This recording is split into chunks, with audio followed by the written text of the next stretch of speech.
Hello everyone, welcome back on my YouTube channel. Student, आज हम discuss करेंगे management में अथॉरिटी एंड रिस्पॉन्सिबिलिटी। तो आज से हम स्टार्ट करने जा रहे हैं हमारा न्यू टॉपिक, जो कि है अथॉरिटी और रिस्पॉन्सिबिलिटी।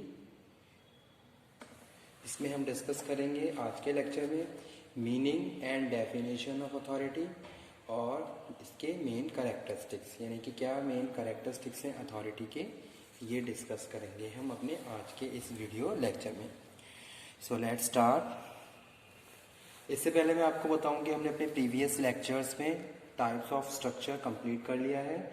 इसमें हमने line organisation structure, line and staff organisation structure, functional, divisional और मैट्रिक्स ऑर्गेनाइजेशन स्ट्रक्चर डिस्कस किया था। ठीक है, तो अगर मैं ऑर्गेनाइजेशन स्ट्रक्चर की बात करूं तो एग्जाम के पॉइंट ऑफ व्यू से इंपॉर्टेंट टॉपिक होता है ऑर्गेनाइजेशन स्ट्रक्चर का, तो आप उसको अच्छे से प्रिपेयर कर लीजिए और किसी भी टाइप में कोई प्रॉब्लम हो तो अगेन आप डिस्कस कर सकते हैं। ठीक है, आ जाते हैं हमारे आज के लेक्चर पे, जो कि है authority, meaning and definition of authority. तो अथॉरिटी है क्या, सबसे पहले हम ये समझेंगे। Authority is the right to give orders and power to exert obedience. Authority in management is a formal or legitimate right specified in a character that gives a project manager the power to act in the name of the sponsoring executive or behalf of the organization.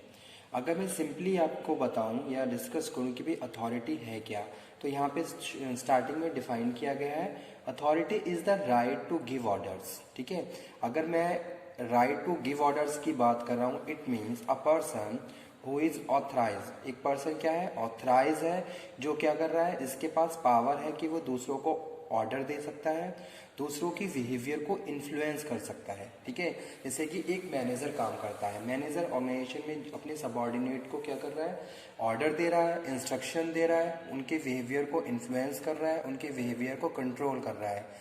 As well as manager has power, manager के पास क्या है, power है, he is authorise to do it. ठीक है, वो इन सब काम करने के लिए क्या है, ऑथराइज है। तो वही चीज यहाँ पे हम डिस्कस कर रहे हैं। Authority is the right to give orders and power to exert obedience. जैसे कि सबऑर्डिनेट अपने फॉलोवर्स, जो उसके जो बॉस है या जो उसके जो मैनेजर है, उसको क्या कर रहे हैं, उनके इंस्ट्रक्शन को फॉलो कर रहे हैं, उसको ओबीडियंट एक तरीके से जो भी वो इंस्ट्रक्शन अपना मैनेजर जो भी इंस्ट्रक्शन अपने फॉलोवर्स को दे रहा है, सबऑर्डिनेट्स को दे रहा है, वो उस इंस्ट्रक्शन के अकॉर्डिंग काम कर रहे हैं। जो भी ऑर्डर दिया जा रहा है वो ऑर्डर कंप्लीट पूरा किया जा रहा है। ठीक है, लेकिन इस यहाँ पे हम क्या बात कर रहे हैं, अथॉरिटी की बात कर रहे हैं। अथॉरिटी क्या है, authority means he has power, ये यानी कि उसके पास पावर है। ठीक है, वो ऑथराइज है ये सब करने के लिए, he is authorise to give the order instruction to their subordinate. तो same thing is written here, authority is the right to give orders and power to exert obedience. Okay, next definition में यहाँ हम बात कर रहे हैं according to Simon, authority is the power to make decisions which guide the action of another. Authority means क्या है, authority क्या है, अथॉरिटी इज द पावर है, यानी कि आपके पास पावर है कि आप डिसीजन मेकिंग कर सकते हो, आप प्लानिंग कर सकते हो, जो दूसरों को क्या कर रही है, गाइड कर रही है। यानी कि आप क्या कर रहे हो, आप अपने जो भी आपके जो फॉलोवर्स हैं या जो आपके सबऑर्डिनेट्स हैं, आप उनके लिए प्लान बना रहे हो, प्रोसीजर बना रहे हो। जैसे कि टॉप मैनेजमेंट है, टॉप मैनेजमेंट क्या करता है, बहुत सारी प्लानिंग करता है, strategy formulation, okay, decision making, किसके लिए, ताकि उन सब चीज़ों को जो मिडिल लेवल है या जो लोअर लेवल पे जो एम्प्लॉय है वो उनको फॉलो करें। ठीक है, यानी कि वो क्या है, ऑथराइज है। इसी तरीके से हर डिपार्टमेंट में जो मैनेजर होता है वो भी क्या होता है, ऑथराइज होता है। He is authorise and he has power to make decision, और जो which decisions guide the action of another, जो डिसीजन दूसरों को गाइड कर रहे हैं, उनको एक तरीके से कंसल्ट कर रहे हैं। ठीक है, तो वो यहाँ पे हम बात कर रहे हैं, authority is the power to make decision which guide the action of another. It relate to relationship between two individual, superior and subordinate. अगर हम अथॉरिटी की बात करें तो अथॉरिटी क्या है, it relate to relationship between two individual.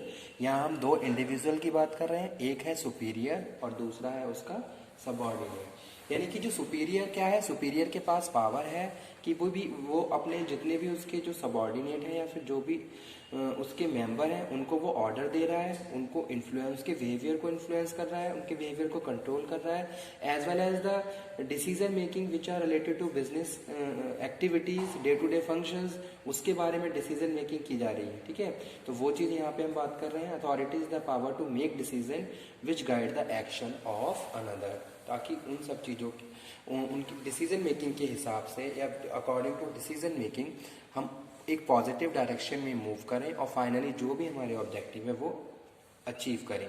लेकिन student यहाँ पे हम बात कर रहे हैं ऑथराइजेशन की, यानी कि जो मैनेजर है, जो सुपीरियर है, he has power and he is authorise, वो ऑथराइज है इन सब चीज़ों को करने के लिए। यानी कि अगर वो किसी को गाइड कर रहा है, किसी को इंस्ट्रक्शन दे रहा है, किसी को ऑर्डर दे रहा है, उसके लिए वो क्या है, ऑथराइज है। ठीक है, यानी कि उसके पास अथॉरिटी है कि वो इस तरीके से दूसरों के बिहेवियर को इन्फ्लुएंस कर सकता है। और यहाँ पे हम बात कर रहे हैं relationship between two individual, authority. ठीक है, यहाँ हम बात कर रहे हैं सुपीरियर और subordinate. Okay, while the superior frame and transmit decision with the expectation that they will be accepted by the subordinate. Okay, so the relationship of authority involve a set of behavior on the part of the superior and their subordinate. According to next definition, Bernard ने define किया authority को। Authority is the character of communication. तो यहाँ पे जो character of communication की बात कर रहे हैं, तो वहाँ यहाँ हम ऑर्डर को एक तरीके से डिस्कस कर रहे हैं कि भाई क्या है, authority is the character of communication in a formal organisation by virtue of which it is accepted by the contributor to or member of the organization as governing the action of he contributes। ठीक है, यानी कि यहाँ पे हम बात कर रहे हैं अथॉरिटी क्या है, authority is the character of communication. Whatever you communicate, you are giving the order to your subordinate, और उसके बीच क्या है, एक रिलेशन है, किसमें, सबॉर्डिनेट में और उनके सुपीरियर में। सुपीरियर क्या कर रहा है, ऑथराइज है, वो कम्युनिकेट कर रहा है, वो ऑर्डर दे रहा है, जिस ऑर्डर को उसके सबॉर्डिनेट फॉलो कर रहे हैं।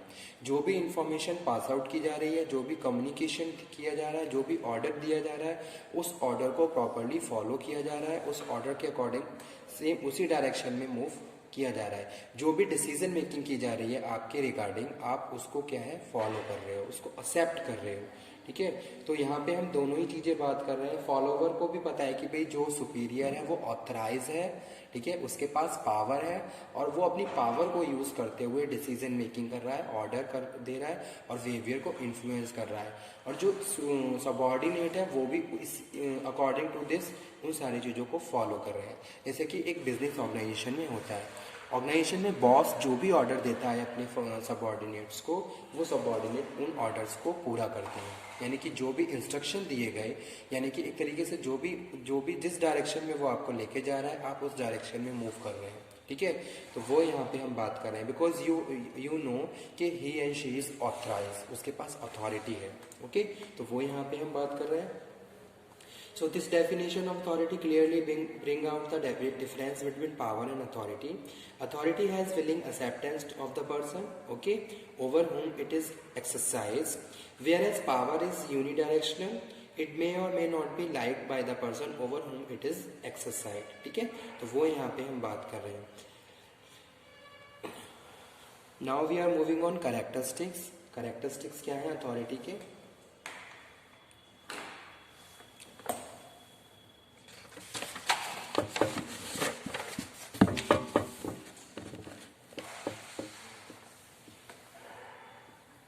Okay,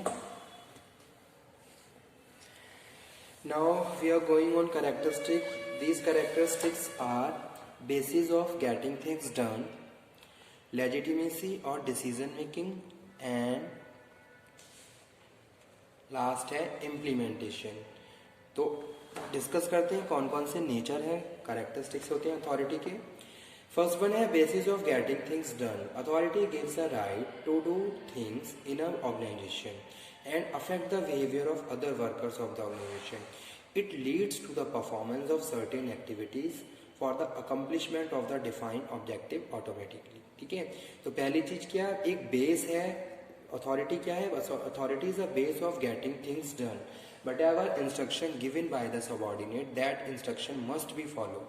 जो भी इंस्ट्रक्शन सुपीरियर के द्वारा दिए गए हैं, that instruction must be follow by the subordinate. In this way we can achieve our desired results and achieve our goals, objective and goals. ठीक है, तो इस तरीके से हम क्या कर सकते हैं, जो भी हमारी एक्टिविटीज़ हैं उनको हम कंप्लीट कर सकते हैं, जो भी डिफाइंड ऑब्जेक्टिव्स हैं उनको ऑटोमेटिकली हम अचीव कर सकते हैं। किसके बेसिस पे? अथॉरिटी के बेसिस पे। तो इसीलिए जो फर्स्ट कैरेक्टरिस्टिक्स है वो यही है, basis of getting things done. ठीक है, ऑर्गेनाइजेशन में जो भी काम किया जा रहा है वो अथॉरिटी के बेस पे किया जा रहा है। एक मैनेजर, एक लीडर अपने फॉलोवर को लीड कर रहा है बिकॉज ही इज ऑथराइज, और फॉलोवर को भी पता है कि ये ऑथराइज है, ये जो भी इंस्ट्रक्शन दे रहे हैं ये इंस्ट्रक्शन हमें फॉलो करने हैं। ठीक है, तो वो यहाँ पे हम बात कर रहे हैं। Second characteristic is legitimacy. Authority implies a legal right within the organization itself available to superior. Okay, तो यहाँ पे क्या है, एक legal right है। This type of right arise due to the tradition follow in the organization, custom or accepted standard of authenticity. Okay, the right of a manager to affect the behavior of subordinate is given to him and basis of the organizational hierarchy. तो यहाँ पे हम बात कर रहे हैं legal right. एक तरीके से क्या है, लीगल राइट है जो एक्सेप्टेबल है by the superior and their subordinate. जो भी इंस्ट्रक्शन दिए जा रहे हैं, जिस भी तरीके से वो आपको डील कर रहा है, the process and decision making which is done by the superior, that decision making must be follow by the followers. Okay, यानी कि जो भी सबऑर्डिनेट है वो क्या करेंगे, उसको फॉलो करेंगे because he authority imply a legal right within the organization. Okay, third one is decision making. तो थर्ड कैरेक्टरिस्टिक्स क्या है, डिसीजन मेकिंग है। Decision making is a prerequisite of an authority. एक मिनट रुकिए।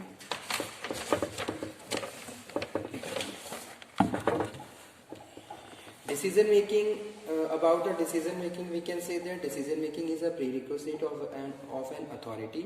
The manager can command his subordinate to act or not to act. Okay, this type of decision is taken by the manager regarding the functioning of an office. Okay, तो decision, यहाँ पे हम किसकी बात कर रहे हैं, डिसीजन मेकिंग की बात कर रहे हैं। फिर जो भी आप प्लानिंग कर रहे हो, जो भी आप डिसाइड कर रहे हो, वो भी क्या है, एक तरीके से आप पावर, आप यू हैव पावर, आपके पास पावर है। पावर को यूज करते हुए आप क्या कर रहे हो, प्रॉपर डिसीजन मेकिंग कर रहे हो, जो आपकी ऑर्गेनाइजेशन के लिए, आपके ग्रुप के लिए क्या है, वैल्यूबल है और एक इम्पॉर्टेंट रोल प्ले कर रही है। तो वो चीजें हम डिस्कस कर रहे हैं। Okay, the manager can command his subordinate to act or not to act. ठीक है, मैनेजर क्या है, मैनेजर के पास कमांड है, वो आपके लिए डिसीजन मेकिंग कर रहा है। जैसे कि मैंने डिवीजन ऑफ वर्क का बताया था कि भाई अगर एक डिपार्टमेंट है, एक डिपार्टमेंट में मैनेजर क्या कर रहा है, डिवाइड कर रहा है वर्क को according to their skills and knowledge. तो उसने क्या करा, उसने अपनी एक जो कमांड है उसको यूज किया और उसके बाद सबका वर्क डिवाइड कर दिया। यानी कि वो डिसीजन ले रहा है कि भाई क्या आज के टाइम, मतलब कि आज का टास्क है तो उसको कौन किस तरीके से पूरा करेगा। ठीक है, तो वो चीज़ यहाँ पे हम बात कर रहे हैं। तो वहाँ पे भी हम अथॉरिटी को डिस्कस कर रहे हैं कि भाई ही इज ऑथराइज, कि वो सबको डिवाइड कर सकता है अकॉर्डिंग टू देयर इंटरेस्ट। ठीक है, and the for achievement of desired results, जो भी उनके गोल्स हैं, जो भी उनके ऑब्जेक्टिव है, उनके अकॉर्डिंग वो क्या करेगा, सबको सब डिवाइड कर देगा डिफरेंट डिफरेंट ग्रुप्स में। ठीक है, और वो नहीं भी कर सकता है, ये उसके डिसीजन मेकिंग पे डिपेंड करता है। This type of decision is taken by the manager regarding the functioning of the office. Okay, उसके बाद नेक्स्ट वन है implementation. Implementation influence the personality factor of the manager who is empowered to use his authority. The subordinate or group of the subordinates should follow the instruction of the manager regarding the implementation of decision. The personality factor of manager may be differ from the another manager. तो यहाँ पे हम क्या बात कर रहे हैं, जैसे कि सपोज कोई पॉलिसी या कोई स्ट्रेटेजी फॉर्मुलेट की गई, अब उस स्ट्रेटेजी को फॉर्मुलेट करने के बाद इम्प्लीमेंट किया गया। ओके, तो जो इम्प्लीमेंटेशन की बात कर रहे हैं वहाँ पे भी हम बात कर रहे हैं किसकी, अथॉरिटी की। यानी कि जो भी मैनेजर है, सुपीरियर है, ही इज ऑथराइज ही कि वो उस जो भी पॉलिसी फ्रेम की गई है उसको फॉर्मुलेट किया है, उसको इम्प्लीमेंट करना है। तो यहाँ पे हम बात कर रहे हैं द सबऑर्डिनेट और group of subordinate should follow the instruction. Okay of the manager regarding the implementation of decision, यानी कि जो भी डिसीजन लिए हैं उनको जो फॉलोवर्स क्या करेंगे, फॉलो करेंगे। सो ये यहाँ पे हम बात कर रहे हैं as a implementation. So these are the characteristics of authority. तो आज का लेक्चर हम यहीं पे फिनिश करते हैं, ठीक है। इसमें हमने डिस्कस किया meaning and definition of authority and characteristics of authority. Okay, thank you very much.